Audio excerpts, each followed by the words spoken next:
Hi everyone, I'm Huub Hildenbrand. Thanks for tuning into my channel, Huub Hildenbrand Guitar Academia. Today we have lesson 4 of functional harmony. Remember, we are dealing here with the functions, tonic, subdominant, dominant, but we treat them in a more linear way, and we combine this theory with the chord-scale theory. And today we will talk about the subdominant. So let's get right into the endless ocean of music.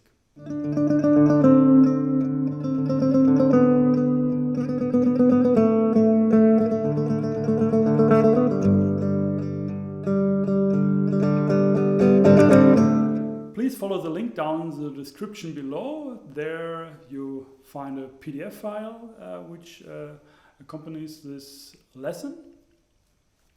And remember, we are in the key of E minor, and now we introduce the subdominant. The subdominant is the chord which is built on the 4th degree of A, so it's an A minor chord. It's a subdominant minor chord, and the function of the subdominant is to lead away from the tonic.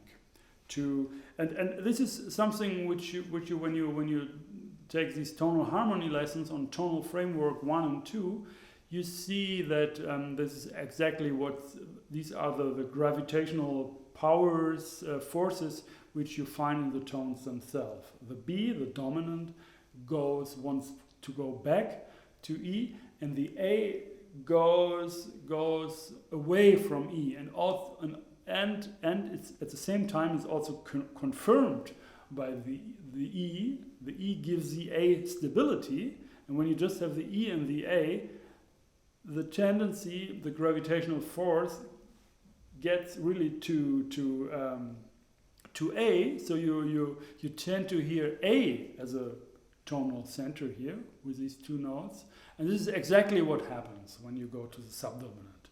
You go away from the tonic, and you are in a way you have to be careful that you find your way back to the tonic, of course.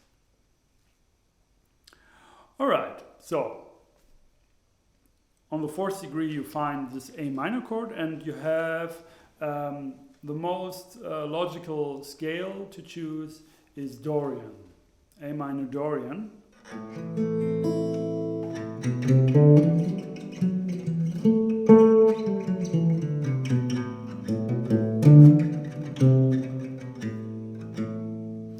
Why it's most logic? Because it's just the same notes as E minor Aeolian, and Aeolian is also called the natural minor scale. So in this scale is actually also the key signature of a piece in minor is the Aeolian scale, the natural minor scale. So natural implies it already. And on this 4th degree, when you go there and you take the same notes as E Aeolian, it's just a different mode. You can say it's A Dorian. And as arpeggios, of course, you have the 3-note arpeggio A minor. That's clear. But you also have three more. Yes, you have 3 more 4-part structures. One is just the A minor 7th chord. So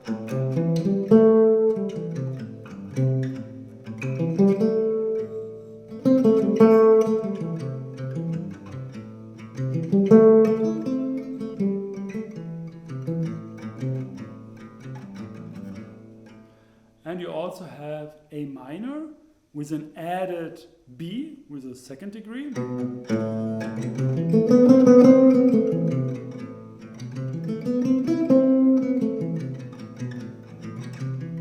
And A minor with an added D, the 4th degree is added.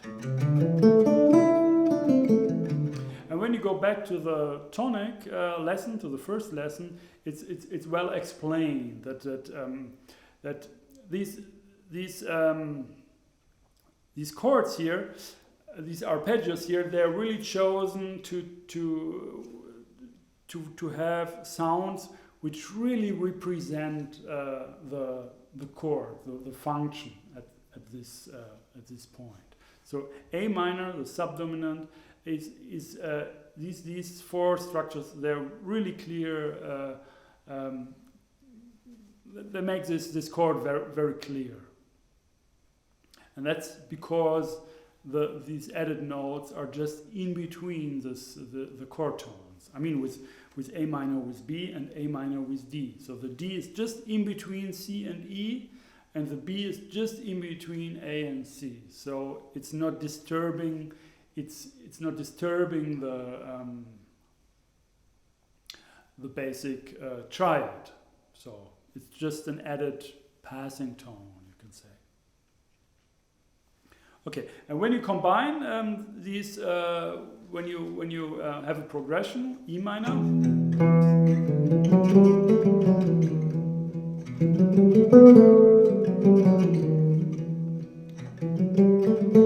to A minor, to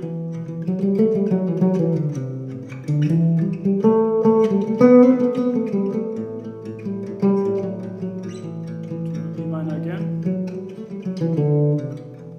Okay, so I played scale now, but I can also play just these arpeggios now, because they really also make these sounds clear. So I can play an E minor with an F sharp arpeggio,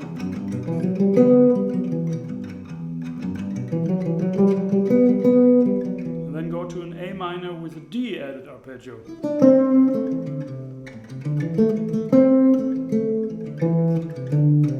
And back.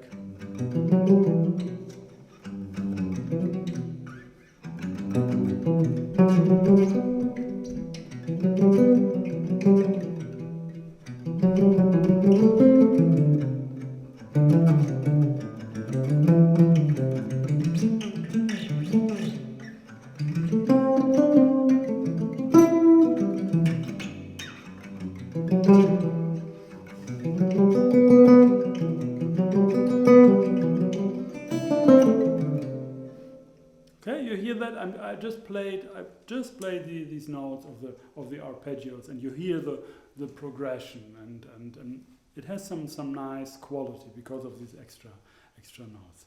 So this is something you should check out. Actually, you should actually go to these 4-note structures, to that playlist.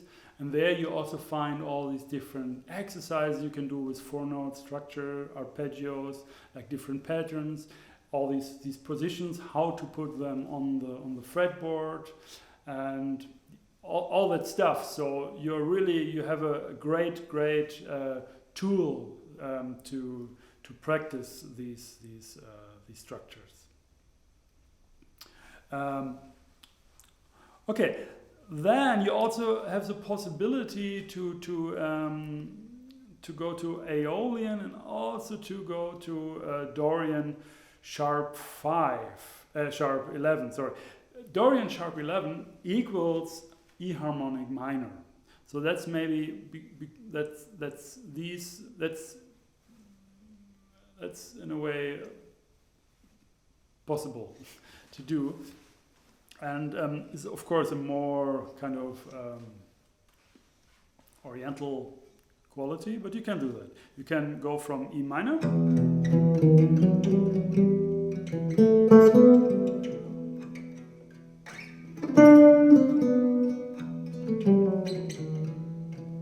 then to A minor,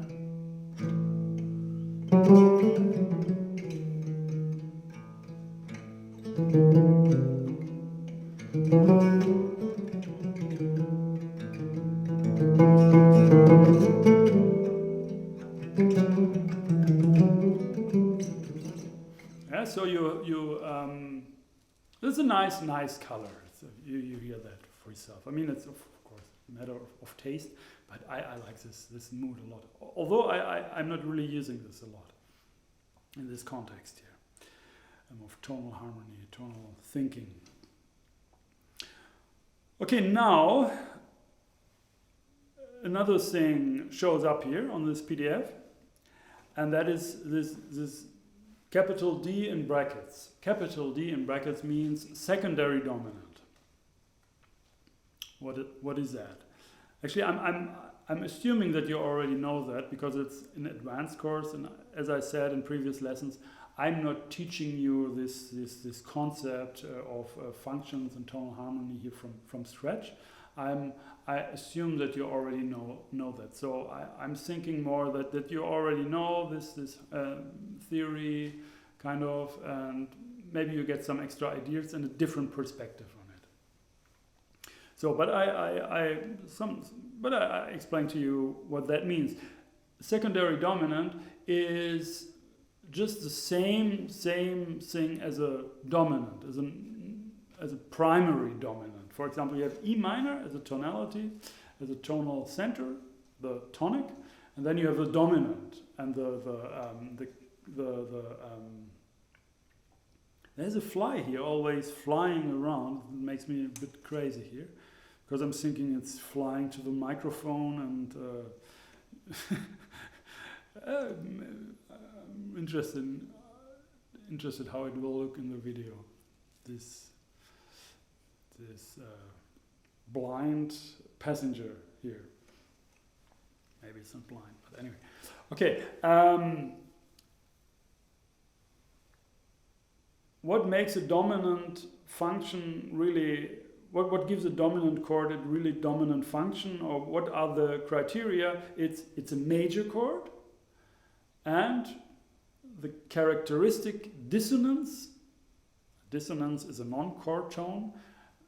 The characteristic dissonance, which is added to this major triad, is a minor seventh. And this minor seventh makes a tritone together with a major third, which is kind of the heart, the essence of this dominant tension. And this, in our culture, this chord, this sound is so common, and it's so, we really hear that this sound wants to resolve a perfect fifth down or perfect fourth up, what's the same, to E, minor or major, doesn't matter, just to that note.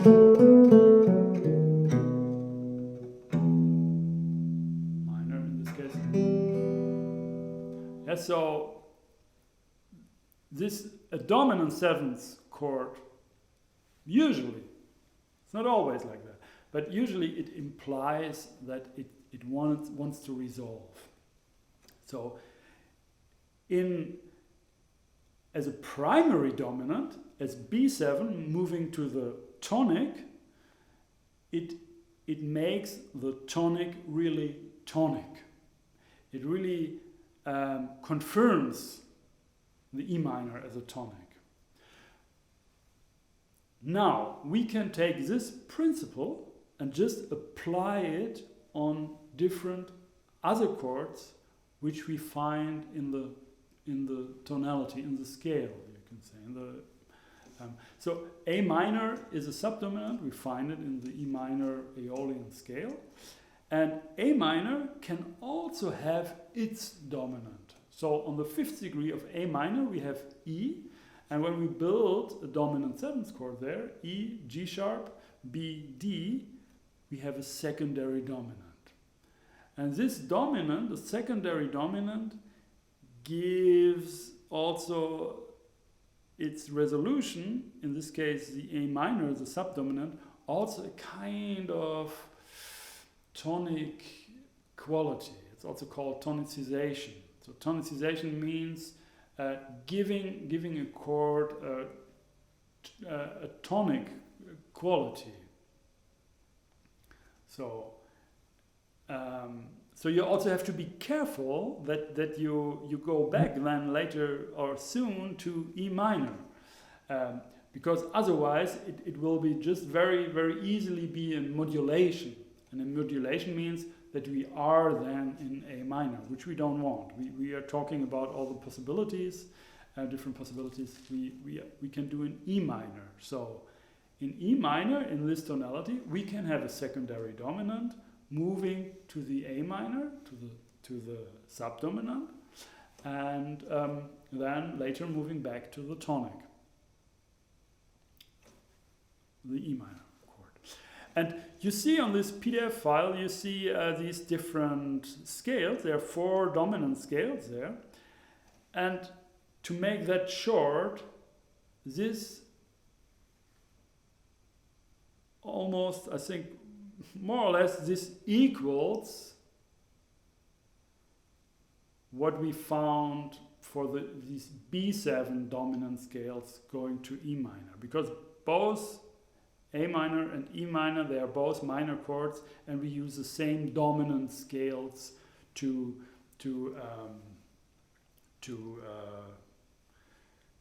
resolve them to the minor chords, the same sounds, and they have all.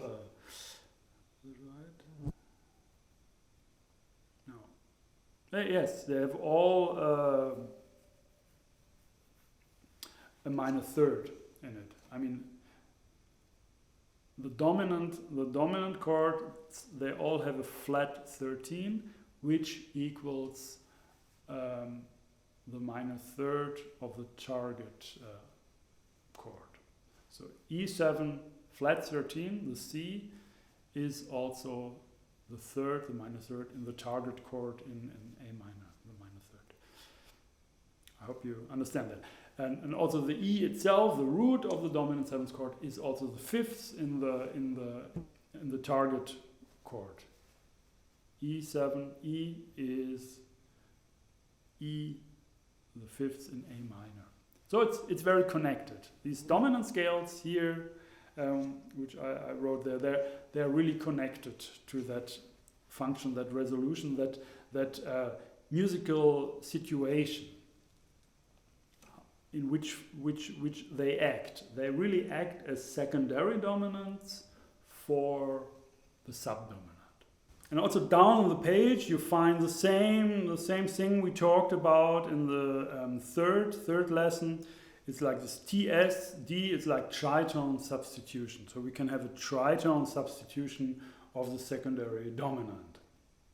So if you don't understand it, please refer to the previous lesson, or get like a theory book on jazz, for example. There you find it. It's very common, and there are so many sources you can use to find out, and maybe just Google it, and you will find it. As I said, I assume that you already know a lot of stuff here, and I don't feel like responsible to explain you the whole thing, everything from bottom up, from the scratch.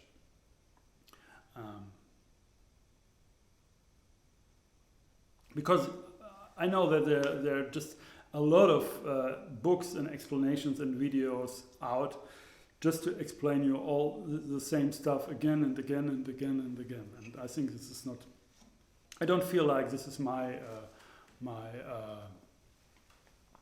should be not my work here. Anyway, so you see a lot of also 4-part structures there, and I just want to show you some things here, like give you a musical taste here of some possibilities. One very nice, I use this very often, nice device, you can say, is very often we go from E minor, from the tonic,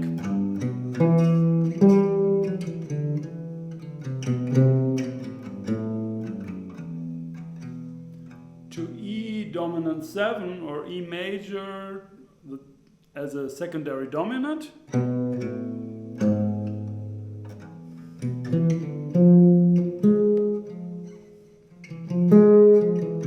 to A minor, subdominant.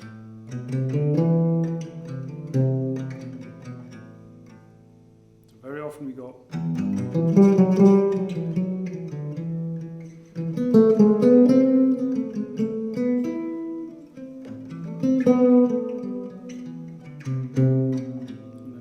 A0037 again.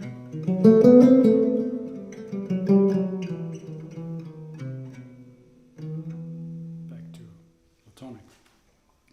And one very interesting thing is to introduce this secondary dominant moving to the subdominant when we are at the E minor, at the tonic, is to use a flat 9, to use or flat second, the F. Listen to that. So I play E minor.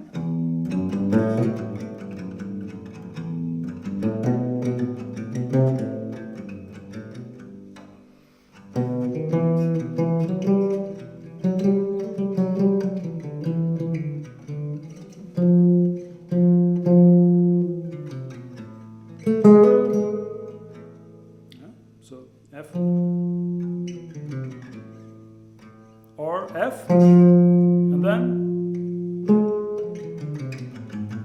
harmonic minor fifth mode, E harmonic minor fifth mode, HM5. And also this arpeggio, E major arpeggio with an added F, it's really great here. So this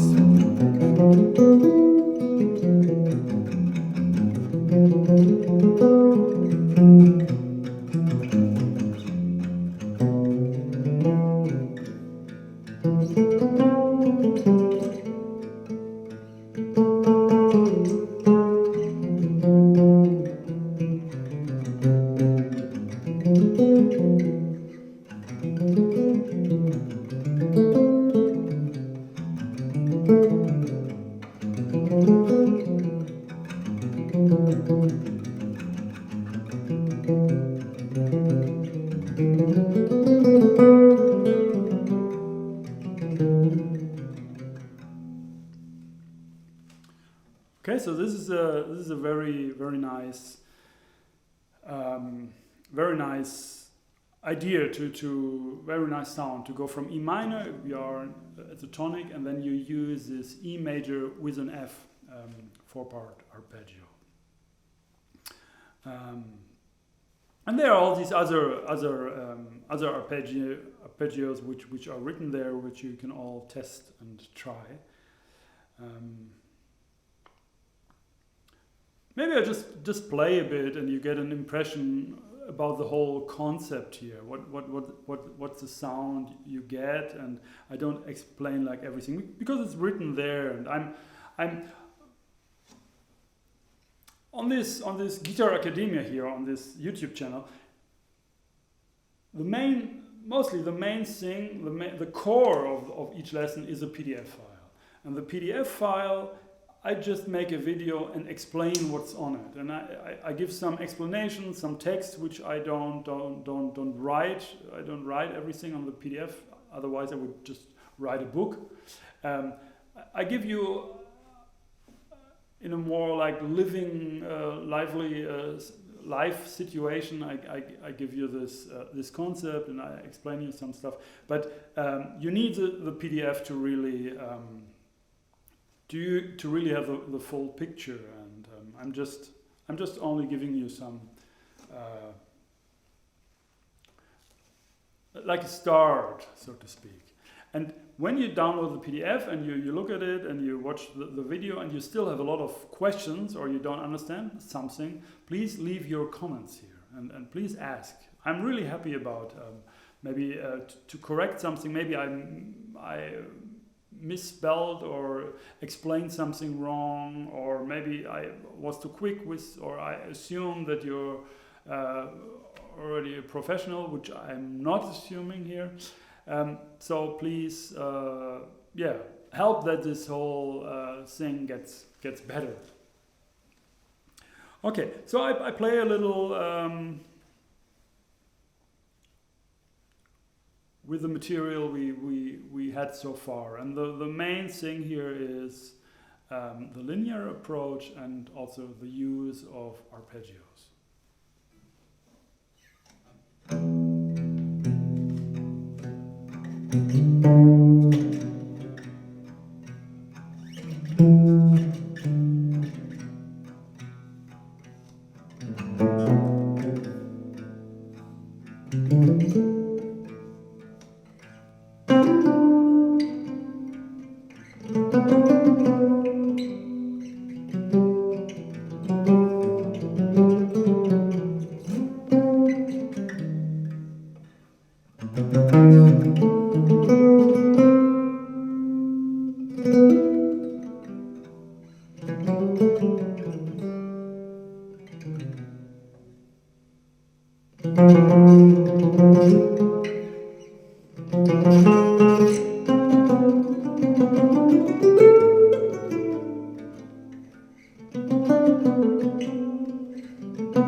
Okay, so this was improvised, and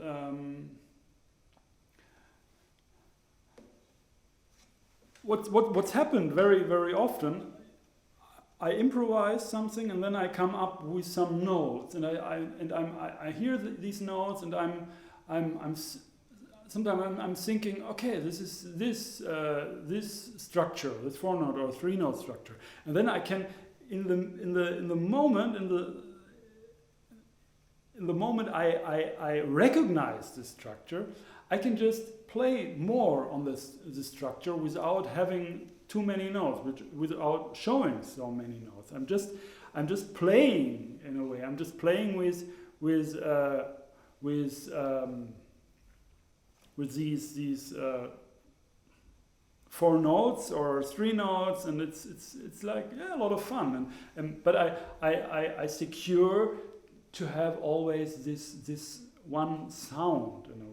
It's very connected to this Bach style thing. You play a lot of stuff, but you stay with certain notes to make really sure that's the sound there.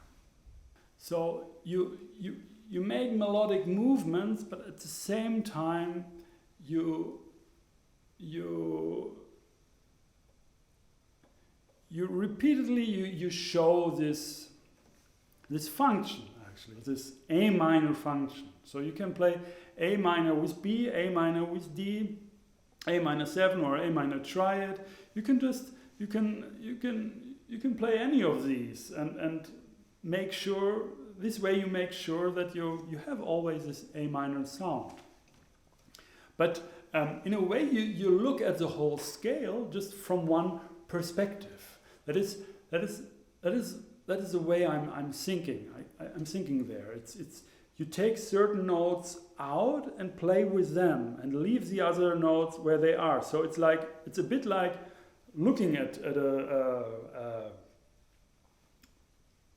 cup of coffee, and you see it from one side, and it looks in a certain way, and you can't see what's on the other side. Maybe you have maybe it's suggesting that it looks like that on the other side too. And that's a bit like these structures which are really work. They in a way maybe they do that.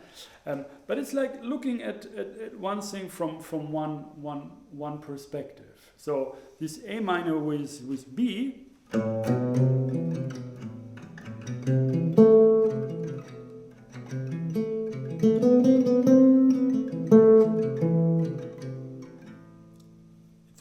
perspective.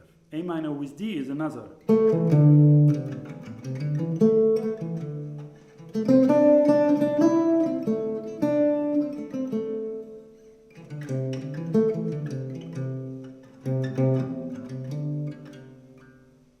A minor 7 is another.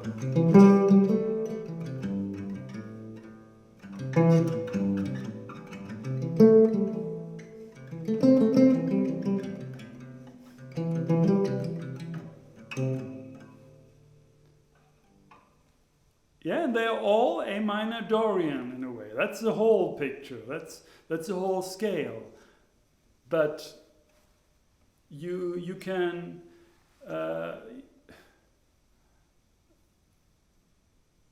focus on different aspects of that and highlight certain areas, and then highlight different areas, so you have some movement, and you don't put it all into one box and just play everything all the time. So it's more controlled and it's more interesting to have this kind of an approach. And let's just go briefly back to this Aeolian, A minor Aeolian, because now I think it's very clear to why that's also in a way possible. The thing is, if I use a secondary dominant, E7, in all these four scales I have an F in it. And this secondary dominant makes this A minor sound as a temporarily or more or less like a new tonic.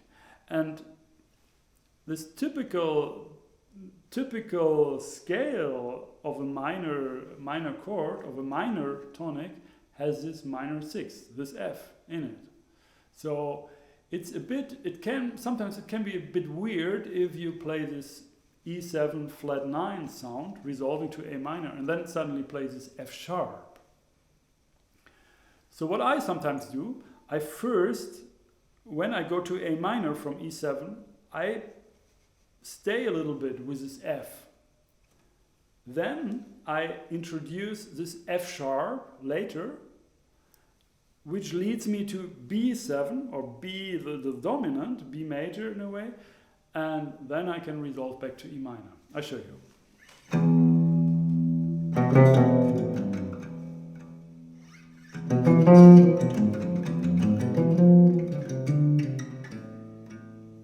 minor, F,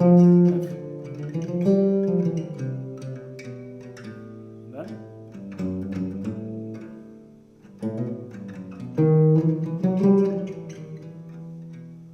again.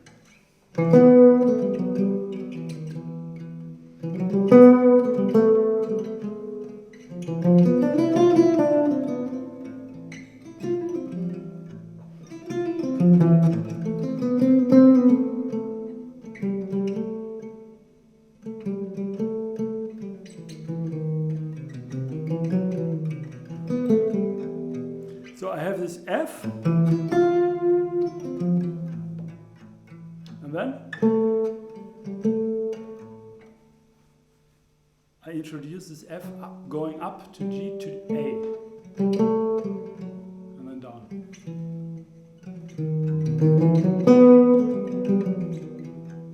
One more time.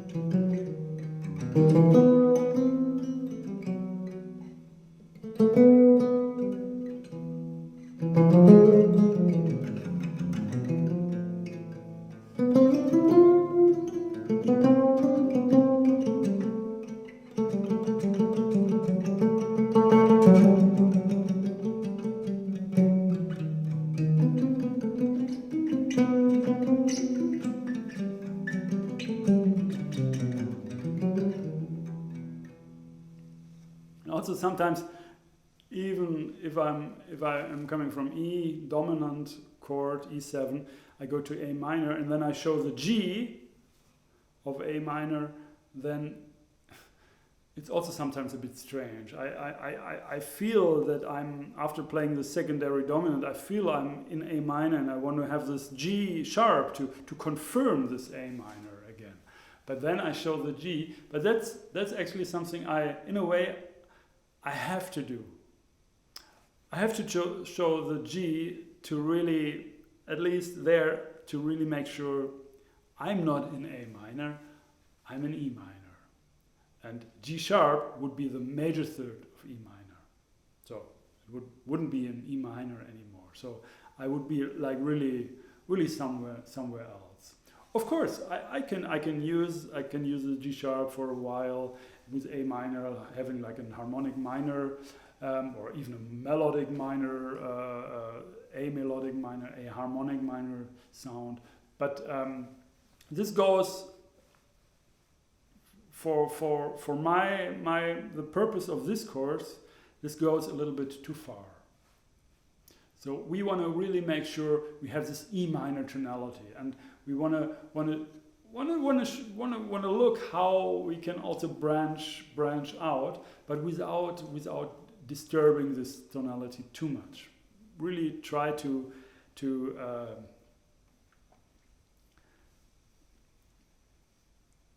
find this tonality, this core, and then we have a little bit possibilities to branch out, but we try also to define this fine border, what is too much, and